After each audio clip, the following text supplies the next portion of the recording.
उपराष्ट्रपति पद के लिए निर्वाचित सीपी राधाकृष्णन ने आज भारत के 15वें उपराष्ट्रपति के रूप में शपथ ली है। राष्ट्रपति द्रौपदी मुर्मू ने राष्ट्रपति भवन में राधाकृष्णन को उपराष्ट्रपति पद और गोपनीयता की शपथ दिलाई है।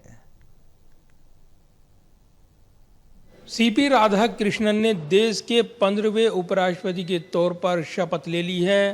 राष्ट्रपति भवन में एक भव्य समारोह में सीपी राधाकृष्णन को राष्ट्रपति द्रौपदी मुर्मू ने पद और गोपनीयता की शपथ दिलाई है।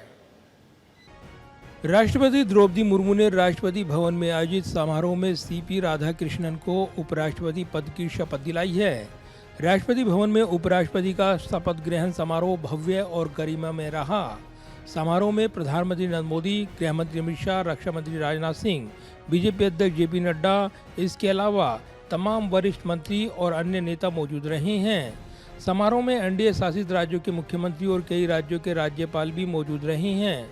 पूर्व उपराष्ट्रपति वेंकैया नायडू, हामिद अंसारी के अलावा जगदीप धनखड़ भी समारोह में मौजूद रहे हैं। उपराष्ट्रपति के शपथ ग्रहण के बाद तमाम नेताओं ने सीपी राधाकृष्णन को बधाई दी है। एनडीए उम्मीदवार राधाकृष्णन ने 9 सितंबर को इंडिया गठबंधन के उम्मीदवार जस्टिस बी सुदर्शन रेड्डी को 152 मतों के अंतर से हराकर उपराष्ट्रपति पद पर चुनाव जीता था। 21 जुलाई को जगदीप धनखड़ के अचानक इस्तीफे के बाद 9 सितंबर को नए उपराष्ट्रपति के लिए चुनाव हुआ था। सीपी राधाकृष्णन का सार्वजनिक जीवन में प्रवेश राष्ट्रीय स्वयंसेवक संघ के स्वयंसेवक के रूप में हुआ था। राधाकृष्णन 1974 में भारतीय जनसंघ की राज्य कार्यकारिणी समिति के सदस्य बने। 1996 में उन्हें तमिलनाडु में बीजेपी का सचिव नियुक्त किया गया। इसके बाद राधाकृष्णन कोयम्बटूर से साल 1998 और 1999 में 2 बार लोकसभा के लिए चुने गए। सांसद रहते हुए राधाकृष्णन संसदीय स्थायी समिति कपड़ा मंत्रालय के अध्यक्ष रहे। इसके अलावा राधाकृष्णन स्टॉक एक्सचेंज घोटाले की जांच के लिए बनी विशेष संसदीय समिति के सदस्य भी रहे।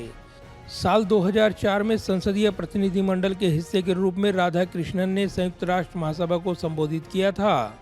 राधाकृष्णन ताइवान जाने वाले पहले संसदीय प्रतिनिधिमंडल के सदस्य भी रहे हैं। साल 2016 में राधाकृष्णन को कोच्चि स्थित कोयर बोर्ड का अध्यक्ष बनाया गया, जहां उन्होंने 4 साल तक काम किया। उनके नेतृत्व में भारत से नारियल रेशे के निर्यात रिकॉर्ड वृद्धि दर्ज की गई थी। राधाकृष्णन झारखंड के भी राज्यपाल रही हैं। वहीं अभी हाल तक राधाकृष्णन महाराष्ट्र के राज्यपाल रही हैं। उपराष्ट्रपति पद पर निर्वाचित होने के बाद उन्होंने राज्यपाल पद से इस्तीफा दे दिया था। बहरहाल एक लंबे सार्वजनिक जीवन और बेहतर राजनीतिक अनुभव वाले सीपी राधाकृष्णन अब संसद के शीतकालीन सत्र के दौरान राज्यसभा में सभापति के तौर पर सदन संचालन की जिम्मेदारी भी संभालेंगे। जाहिर है, तमिलनाडु की राजनीतिक सियासत से अपने कैरियर की शुरुआत करने वाले सीपी राधाकृष्णन का लंबा राजनीतिक कैरियर है, जो उनके अनुभव को काफ़ी खास बनाता है। ऐसे में उपराष्ट्रपति और बतौर राज्यसभा सभापति के तौर पर उनके कामकाज पर अब तमाम निगाहें रहने वाली हैं। कैमरामैन विदर्भ के साथ प्रदीप कुमार, टोटल न्यूज़, दिल्ली।